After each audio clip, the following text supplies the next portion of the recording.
বন্ধুরা, এই গরমে ঝিঙের এই রেসিপিটি হলে আর কিছুই লাগবে না। এটা দিয়েই সমস্ত ভাত কিন্তু খাওয়া যাবে এবং বাচ্চা থেকে বড় প্রত্যেকেই ভীষণ ভালোবাসবে এই রেসিপিটি। শুধু তাই না, এটা খেতেও কিন্তু দুর্দান্ত হয়। তাহলে চলো, এখানে আমি দেখো 4টে ঝিঙে নিয়ে নিয়েছি আর মাঝারি সাইজের। এগুলোকে ভালো করে ছাড়িয়ে ধুয়ে পরিষ্কার করে নিয়ে এবার এই ঝিঙেগুলো একটু বড় বড় করেই এইভাবে কেটে নেব। তো যখন এই গরমকালে কিছু খেতে ইচ্ছা করে না আর মনে হয় এমন একটি পদ হোক যেটা দিয়ে সমস্ত ভাতটাই যেন খাওয়া যায়, আর আগুনের সামনে বেশিক্ষণ দাঁড়িয়ে রান্না করতেও ইচ্ছা করে না, হালকা এরকম সুস্বাদু রান্না হলে তাহলে তো আর কথাই নেই, আর রান্না করতেও সময় লাগে না। তো ঝটপট করে আমি সমস্ত ঝিঙেগুলো দেখো এইভাবে বড় বড় করেই কেটে নিচ্ছি। তাই এটা কাটতেও বেশি সময় লাগেনি, ঝটপট করেই কিন্তু কাটা হয়ে গেছে। তো এখানে এইরকমভাবে প্রত্যেকটা ঝিঙেকেই দেখো বড় বড় করে কেটে নিলাম। তোমরা প্রয়োজন অনুযায়ী যতটুকু প্রয়োজন ততটুকু কেটে নেবে। এরপর আমাদের লাগবে আলু। তো এখানে মোটামুটি একটা বড় সাইজের আলু আর দুটো ছোট আলু নিয়ে নিয়েছি। তো এখানে আমি যে রান্নাটা করছি মোটামুটি 3 জন থেকে 4 জন খেতে পারবে। তো এখানে আলুগুলোকেও দেখো এরম বড় বড় করে টুকরো করে নিলাম। এবার আমাদের লাগবে মুগ ডাল। এখানে 1 কাপ মুগ ডাল ভালো করে আগে জলে ধুয়ে নিয়েছিলাম, ভালো করে জলে ধুয়ে রেখে দিয়েছিলাম। তো আজকের রান্নাটা আমি গ্যাস না জ্বালিয়ে আগারও রয়্যাল এই রাইস কুকারটায় করব। আগারও রয়্যাল এই রাইস কুকারটায় রান্না করা ভীষণ সুবিধে। এর মধ্যে দেখো হোয়াইট রাইস, কিনুয়া, তারপরে ব্রাউন রাইস, সটে, স্টিম, তারপরে মাল্টিগ্রেনস, এরকম আলাদা আলাদা অটোকুক মোড আছে, এগুলো দিয়েই করা যায়। তো এখানে আমি সর্টেড মোডটা অন করে দিচ্ছি দেখো। আর এখানে ডিফল্ট টাইম যেটা হয় 1 মিনিট 30 সেকেন্ড দেয়া থাকে। তো আর ম্যাক্সিমাম হচ্ছে 3 মিনিট অবধি। তো আমি ম্যাক্সিমাম 3 মিনিটই দিয়ে দিলাম এখানে। দিয়ে এবার আমি এখানে 1 চামচ ঘি দিয়ে দিলাম। আর এবার একটুখানি শুকনো লঙ্কা, কয়েকটা ফোড়ন দিয়ে দিয়েছি, তেজপাতা 2টো, আর এখানে আমি জিরে দিয়ে দেবো ছোটো চামচের 2 চামচ মতন। দিয়ে এবার এই ফোড়নটা একটুখানি আমাদের ভেজে নিতে হবে।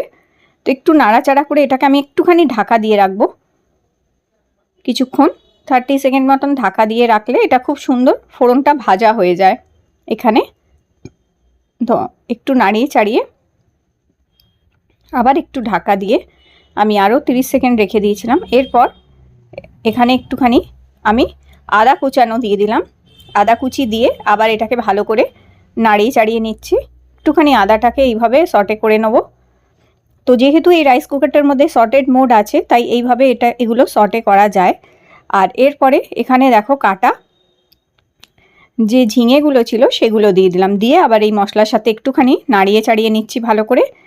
আর এরপর এর মধ্যে একে একে কিছু জিনিস দেবো, তার আগে আবার একটুখানি ঢাকা দিয়ে রাখলাম। তো এখানে 30 সেকেন্ড মতন আর একটু ঢাকা দিয়ে রাখার পরে ঢাকা খুলে আবার এখানে আমি স্বাদ মতন দিয়ে দিচ্ছি নুন আর 1/2 চামচ হলুদ দিয়ে এটাকে ভালো করে নাড়িয়ে চাড়িয়ে নিতে হবে। নুন হলুদ দেওয়ার পরে একটুখানি ভালো করে মিশিয়ে নেবার পরে ডালটা যে ধুয়ে রেখেছিলাম, 1 কাপ ডাল নিয়েছি এখানে আমি, সেই 1 কাপ ডাল আমি এখানে দিয়ে দিলাম। ডালটা দেওয়ার পর ভালো করে মিক্স করে নিতে হবে এটা। আর মিক্স করে নিয়ে এরপর এখানে আমরা দিয়ে দেবো জল। তো এখানে আমি 1 কাপ ডাল নিয়েছি, তো সেই হিসাবে আমি এখানে জল দিয়ে দিচ্ছি প্রায় 4 কাপ। তো 1 কাপ ডালে 4 কাপ জল দিলে একদম পারফেক্ট ডাল তৈরি হবে। না হবে খুব ঘন, না হবে খুব পাতলা, একদম ঠিক ডাল তৈরি হবে। আর এখানে 1 চামচ একটু চিনি দিয়ে দিলাম টেস্টটা ব্যালেন্স করার জন্য। এবার মিশিয়ে নেবার পরে ভালো করে এর ওপরে আমি দেখো এই স্টিমার এই বাস্কেটটা রেখে নিলাম। স্টিমার বাস্কেটটা রেখে তার উপরে কাটা আলুগুলো দিয়ে দিলাম এইভাবে। তাহলে ডালটাও হয়ে যাবে আবার আলুগুলোও সেদ্ধ হয়ে যাবে। তো এটা এইবার আমি দিয়ে দেবো স্টিম মোডে। এখানে দেখো স্টিম মোড আছে, তো স্টিম মোডে দিয়ে দিচ্ছি। স্টিম মোডের ডিফল্ট টাইম আছে 10 মিনিট। তো ওই 10 মিনিটে রান্না হয়ে যায়, কিন্তু খুব সুন্দর রান্না হয়ে যায়, আলুও সেদ্ধ হয়ে যায়, আবার ডালও অপূর্ব সুন্দরভাবে সেদ্ধ হয়ে যায়। সাধারণত মুগ ডাল আমরা যখন রান্না করি প্রেশার কুকারে করলে তো চারিদিকে ছড়িয়ে ছিটিয়ে খুবই বাজে অবস্থাও হয়ে যায়। এই রাইস কুকারে যখন ডাল রান্না করবে দারুণ সুন্দর কিন্তু ডাল তৈরি হয়। কোনো ঝামেলা ছাড়াই। তো দেখো আলুও সেদ্ধ হয়ে গেছে, এদিকে আমার ঝিঙের ডাল কিন্তু একদম রেডি হয়ে গেছে। তো দেখো এখানে ডালটা একটু ঘন আছে, তো মোটামুটি আমি একটু হাফ কাপ জল দিয়ে ডালটাকে জাস্ট একটু ঢাকা দিয়ে বন্ধ করে রেখে দিয়েছিলাম, কোনো আর অন করিনি। কিপ ওয়ার্ম মোডে, এটা অটোমেটিক্যালি কিপ ওয়ার্ম মোডে থাকেই, চলেই যায়। ব্যাস এইবার দেখো ডালটা আমি একটি বাটির মধ্যে এখানে সার্ভ করে নিলাম।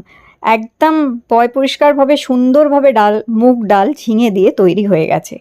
এইবার যে আলুগুলো রয়েছে, এই আলুগুলোকে আমি ছোট ছোট পিস করে নিয়েছি। তোমরা চাইলে আগেও ছোট ছোট পিস করে নিতে পারো, অথবা আলু বড় বড় করে কেটেও সেদ্ধতে দিয়ে দিলে কোনো অসুবিধে নেই।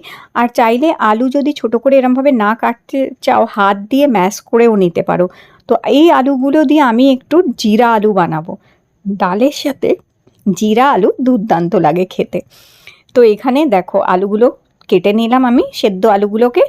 এবার এই যে রাইস কুকারের যে বোলটা ভালো করে ধুয়ে শুকিয়ে নিয়েছি, ভালো করে ধুয়ে শুকিয়ে নেবার পরে আবার এর মধ্যে দিয়ে দিলাম 1 চামচ ঘি, আর কিছু শুকনো লঙ্কা একদম ছোট ছোট করে টুকরো করে হাত দিয়ে কেটে দিয়ে দিচ্ছি এখানে।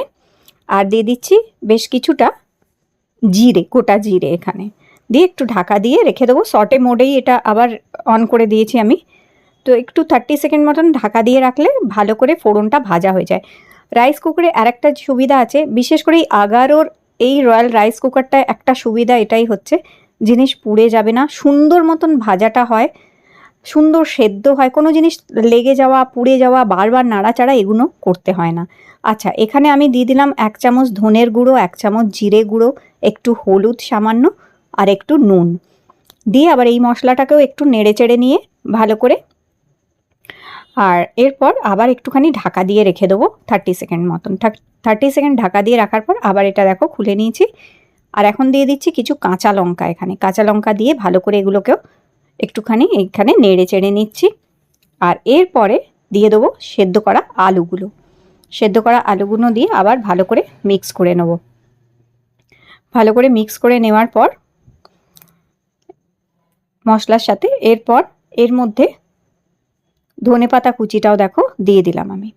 ধনেপাতা কুচিটা দিয়ে ভালো করে মিক্স করে নিয়ে এরপর এটাকে ঢাকা দিয়ে ওই সটে মোডেই ঢাকা দিয়ে রেখে দেবো। বেশিক্ষণ না, ওই 1-1.5 মিনিট মতন ঢাকা দিয়ে রাখলেই হবে। 1-1.5 মিনিট ঢাকা দিয়ে রাখলেই দেখো কত সুন্দর জিরা আলু তৈরি হয়ে গেছে। তো দেখো রাইস কুকারেই কিন্তু কোনো গ্যাস না জ্বালিয়ে রাইস কুকারেই দুটো আইটেম রেডি হয়ে গেল। এবার কি হচ্ছে, আলুটা তুলে নেওয়ার পরে এই রাইস কুকারে ভাতও তৈরি করে নেওয়া যায়, মানে ডাল, ভাত এবং জিরা আলু, একদম পারফেক্ট লাঞ্চ কিন্তু রেডি হয়ে গেল। গরমে যখন ইচ্ছা করে না গ্যাসের সামনে দাঁড়িয়ে রান্না করি, তখন রাইস কুকারে সব কিছুই রান্না করা যায় এইভাবে। তো আজকে দুটো আইটেম তোমাদের শেয়ার করলাম, অবশ্যই ট্রাই করে দেখো। আর আজকের এই রেসিপি ভালো লেগে থাকলে লাইক দিও, চ্যানেল সাবস্ক্রাইব করে রেখো। আবার দেখা হবে তোমাদের সাথে নতুন একটি রেসিপির সাথে।